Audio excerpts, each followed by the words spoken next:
لو معاك شهادة أحسن هتلاقي شغل أسرع، لو معاك شهادات كتير هتلاقي شغل أكتر وأحسن بمرتب أعلى. هو ده اللي أنا هتكلم فيه النهاردة.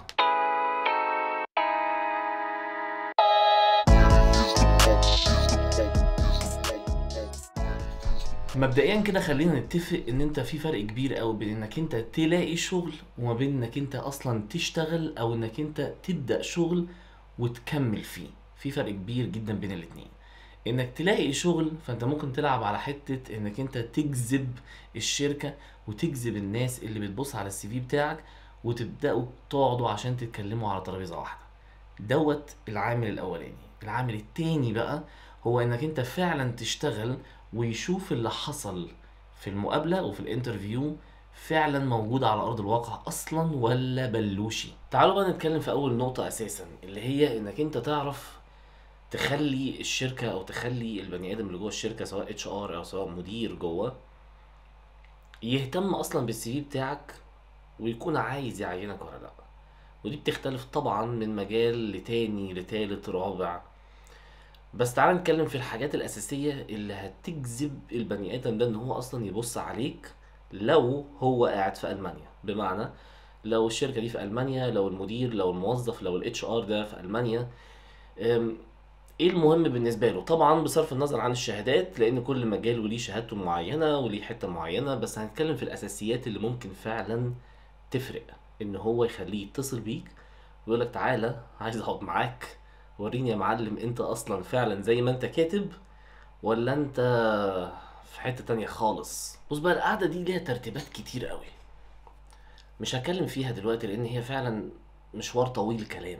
بمعنى في شوية روتين معين، بس لو جيت فكرت في تفاصيله هتلاقي ان الموضوع كله مش متوقف فقط على المعلومات اللي عندك، بل طريقة عرضك لنفسك في اليوم ده وفي المقابلة دي ازاي بيفرق جامد جدا. هتلاقي ان طريقة العرض ممكن تخلي 21% من المعلومات يظهر وب60% من السكيلز. يعني انت ممكن يكون عندك معلومات مش قوية، ممكن يكون عندك خبرة مش قوية، بس السكيلز بتاعتك ومهاراتك نفسها تغطي شوية من ده. يعني في الاخر يا جماعة الشغل مش كله معلومات، مش كله خبرة ان انا بعرف اقعد على الكمبيوتر واعمل واحد اتنين تلاتة، او ان انا اعرف اعمل تلاتة اربعة خمسة من النقط الفلانية، بل طريقة عرضك لنفسك في سكيلز كتيرة جدا فوق ده اهم مليون مرة. آم، وهي اللي بتحدد نظرة اللي قدامك فيك. فالاساسيات بقى اللي بجد هتشد الناس ان هي تبص على السي في بتاعك هو ان طبعا اكيد يبقى عندك شهادات. حلو الكلام. اكيد الشهادة بتشد نظر الواحد، بتخليه يبص اوكي اتعلم هو ايه في الشهادة دي، فهم منها ايه الشهادة دي، الشهادة دي ساعدته ازاي ان هو يحسن من مهاراته، الشهادة دي خلته يخش على توبيك جديد مثلا يتعلم فيه نقطة جديدة ما كانش هو عارفها في شغلانته مثلا، عملت ايه.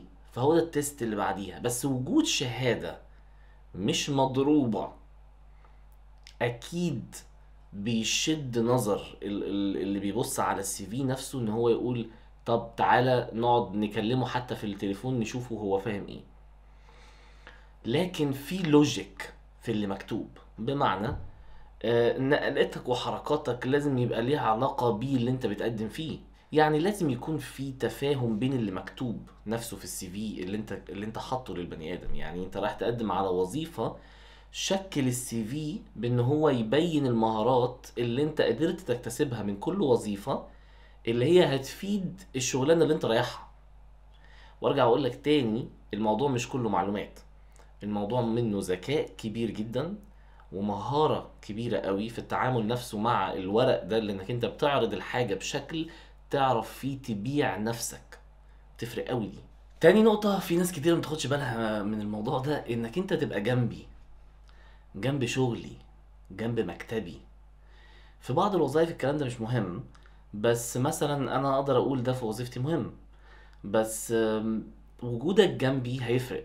بمعنى لما اجي ابص على السي في مثلا وانت شايف ان الشركه دي موجوده مش عارف في ميونخ، وانت حضرتك قاعد في برلين، يبقى لازم توضح او تكتب حاجه او تغير عنوان او تبين اي حاجه انك انت على نيه كامله انك تري الوكيت وتغير مكانك وتروح تعيش مثلا في ميونخ. لان ده سؤال بيجي في بالك على طول اول ما تبص على السي في. طب انا لو عينته مثلا في المستقبل وطلع حلو، هيعمل ايه؟ ما هو عايش في برلين، هيجيلي ولا هيخلق لي مشكلة بعد كده في الشغل لانه عايش في برلين؟ ما هي دي برضو حاجات بتفكر فيها. فبالتالي انت تاني اهم حاجة هو العنوان. انت فين منه؟ انت فين من وجودك في الشركة؟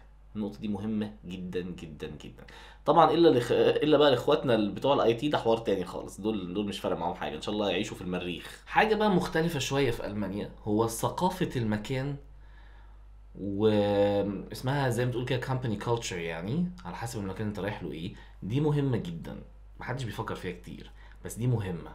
لان لما بتبان في الانترفيو بتدي انطباع انك انت فاهم انت داخل على ايه، وهتعرف تتأقلم معانا بسرعة، ومش هتبقى سبب لمشاكل او لصعوبات نضطر احنا نحلها لك بعدين. فثقافة المكان دي بقى تعرفها منين؟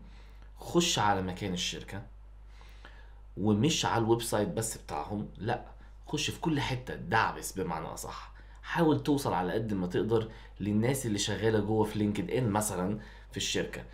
حاول تتواصل معاهم، حاول تفهم او تاخد صورة كده عدد الموظفين شكلهم عامل ازاي، جنسياتهم ايه، عرقهم ايه، هل الشركة دي عندها سيطرة كاملة من جنسية معينة، هل الشركة دي ما عندهاش السيطرة دي، هل دي شركة كبيرة موجودة في دول تانية في بلاد أخرى، ولا هل شركة صغيرة موجودة في قرية صغيرة. ده كله بيعكس طبيعة الشغل في المكان ده هتبقى عاملة ازاي، وهل هتتأقلم انت معاها ولا لا، وهل هو لو شاف وشك في المقابلة دي هيقول لك اوكي ده واحد مننا، شبه الناس اللي جنبنا، شبه الناس اللي شغالة معانا، ولا شكله غريب قوي ومحتاجين نفكر في النقطة دي. هل هيعرف هو يتأقلم معانا ولا لا. النقطة دي على فكرة بتعكس ساعات للناس اللي بره ان هم فاكرين ان دي مثلا عنصرية، او ان ده مثلا تميز او بس هو الموضوع مش كده بصراحة. هو الموضوع انك انت فعلا كواحد شغال جوه انت مش عايز مشاكل، مش عايز. انت بتعين واحد عشان يريحك، مش بتعين واحد عشان يتعبك.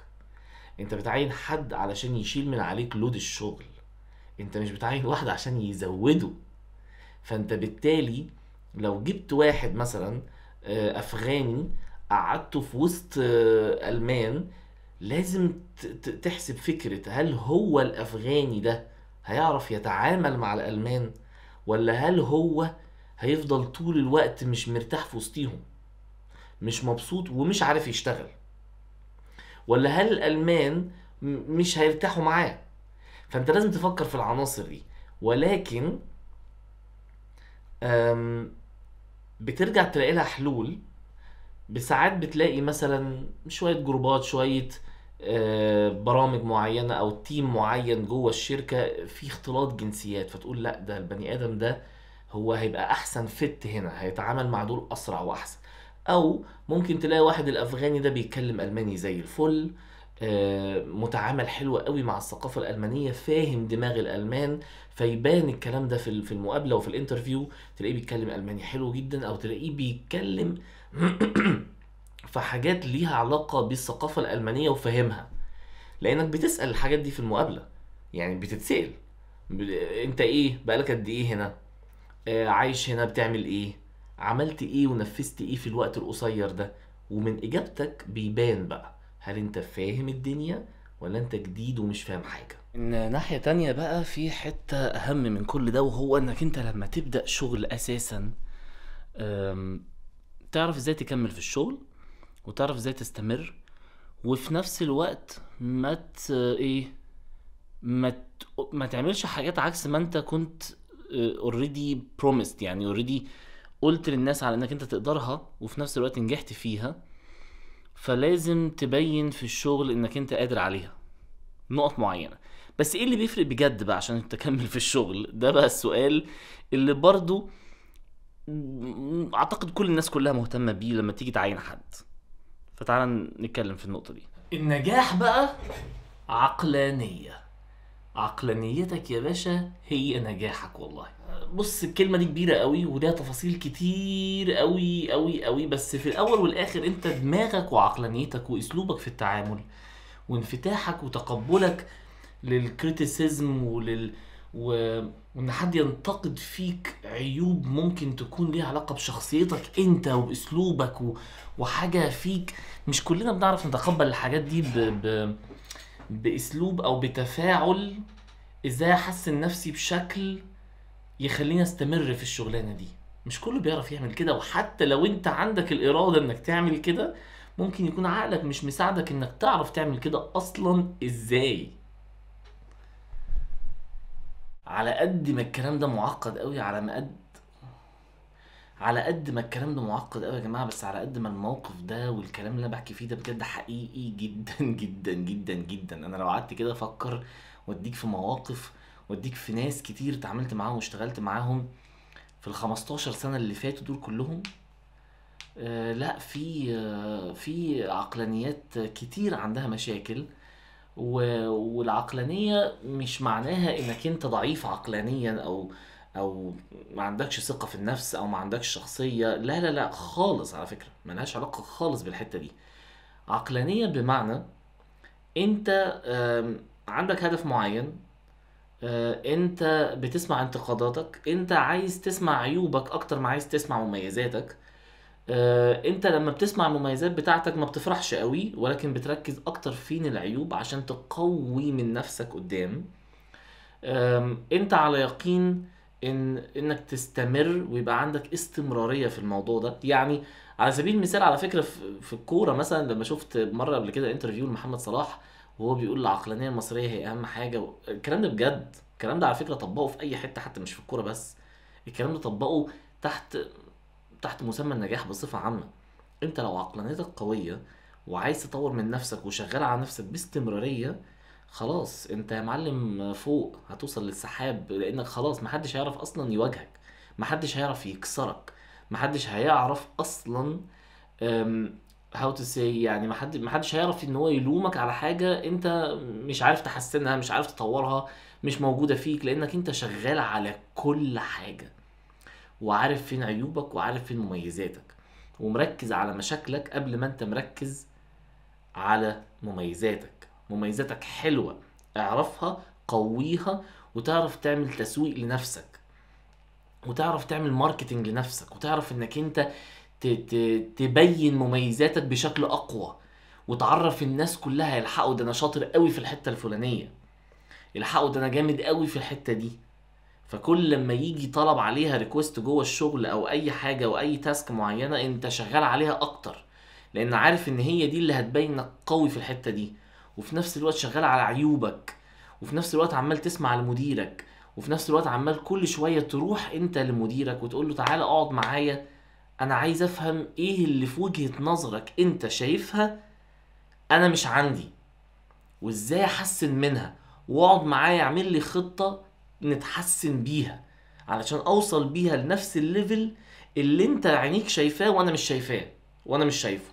فبالتالي بعد كده لما تبدأ توصل انت زيه تبدأ تبان لك الصورة اكتر، لا ايه ده انا فعلا كان كلامه صح، ده انا فعلا ما كنتش اخد بالي من النقط الفلانية. فدي كلها عقلانية قوية، فاهم قصدي؟ كل الحاجات دي لما بتشتغل عليها وبتروح وتقويها وتتعامل، الألمان بيقدروا الكلام ده جدا، العرب، الإنجليز، كل الجنسيات، لأنه هو لغة عامة، لغة شغل. فاهم ازاي؟ أنا بشتغل، أنا بروح، أنا بكافح، أنا حرفيا ببهدل نفسي شغل. فلو أنت مش متشاف غصب عن كل الناس هتشوفك، نجاحك بيتكلم عن نفسه. اقول لكم بقى لازمة الفيديو ده ايه؟